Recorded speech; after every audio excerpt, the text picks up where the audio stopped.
നമുക്ക് ഇന്നൊരു simple starter ആയാലോ? ഈവനിങ് സ്നാക്കായിട്ട് നമുക്ക് കഴിക്കാൻ പറ്റും. അതിന് നമുക്ക് ആവശ്യമായ സാധനമാണ് ഈ ഗാർലിക് ബ്രെഡ്. നോർമലി ഞങ്ങൾ ഇതിനെ നേരെ തന്നെ ആവനിലേക്ക് കയറ്റി കുറച്ച് ചീസ് ഇടുക ചെയ്യണേ. പക്ഷെ നമുക്കതിനെ ഒന്ന് എലവേറ്റ് ചെയ്യാൻ വേണ്ടി അതിനെ ഇങ്ങനെ കഷ്ണങ്ങളായിട്ട് ഇതിൻ്റെ ഈ വെട്ടികളില്ലേ അതിൽ കൂടെ ഒന്ന് മുറിച്ചെടുക്കാം. മുറിച്ചെടുത്ത് കഴിയുമ്പോൾ നോക്കി അതിൻ്റെ നടുക്ക് നിറയെ ബട്ടർ നമുക്ക് കാണാൻ പറ്റും.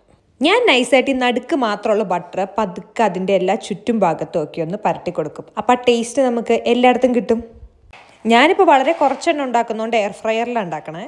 എന്നിട്ട് നമ്മുടെ ഈ ബ്രെഡ്സ് എല്ലാം നമുക്ക് നമ്മുടെ എയർ ഫ്രയറിൻ്റെ ലൈനറിലേക്ക് ഇങ്ങനെ അടുക്കി പറക്കി വയ്ക്കാം. പറഞ്ഞു വന്നപ്പോഴാണ് ഈ റെസിപ്പിയുടെ ക്രെഡിറ്റും ഞാൻ എൻ്റെ ഫ്രണ്ട് സന്ദീപിനാണ് കൊടുക്കുന്നത്. അവളുടെ വീട്ടിൽ ചെന്നപ്പോഴാണ് ഞാൻ ആദ്യമായിട്ട് ഇതിങ്ങനെ കഴിച്ചത്. സോ ഇങ്ങനെ അടിക്കതിന് ശേഷം നമുക്കൊരു 5 മിനിറ്റ് ഇത് എയർ ഫ്രയറിൽ വയ്ക്കാം. അത് ബേക്കണ സമയത്ത് നിങ്ങളുടെ വീട്ടിൽ എന്തൊക്കെ പിക്കിൾസ് ഉണ്ടോ അതൊക്കെ എടുക്കാം. ഞാനിവിടെ ഹാലപ്പിനോസും ഗർക്കിൻസും ആണ് എടുക്കുന്നത്. എന്നിട്ട് അതെല്ലാം നല്ല കുനുകുനാന്ന് അരിയുക. അതിലേക്ക് കുറച്ച് പെപ്പർ പൗഡറും പാപ്രിക്ക പൊടി ഇട്ട് കൊടുത്ത് ഇളക്കുക. 5 മിനിറ്റ് വെച്ച് നമ്മുടെ ഗാർലിക് ബ്രെഡ് റെഡിയാണ്. ഇനി അത് മറച്ച് വെച്ചൊരു 3 മിനിറ്റും കൂടെ വയ്ക്കാം നമുക്ക്. സാധനം നല്ല സോഫ്റ്റ് ആയിട്ട് കിട്ടിയിട്ടുണ്ട്. ഇനി അതിൻ്റെ മേളിലേക്ക് നമ്മൾ അരിഞ്ഞു വെച്ച ഹാലപ്പിനോസും ഗർക്കിൻസും ഇട്ട് കൊടുക്കാം. അതിൻ്റെ മേളിലേക്ക് നമുക്ക് നിറയെ ചീസും ഇട്ട് കൊടുക്കാം. പിന്നെ ഞാനിവിടെ കുറച്ച് പെരി പെരി പൗഡറും ഇടുന്നുണ്ട്, കുറച്ച് ഒറിഗാനോയും കൂടി. പിന്നെ ഇത് ജസ്റ്റ് ഒരു 2 മിനിറ്റ്സ് മൈക്രോവേവ് ചെയ്തെടുക്കാം.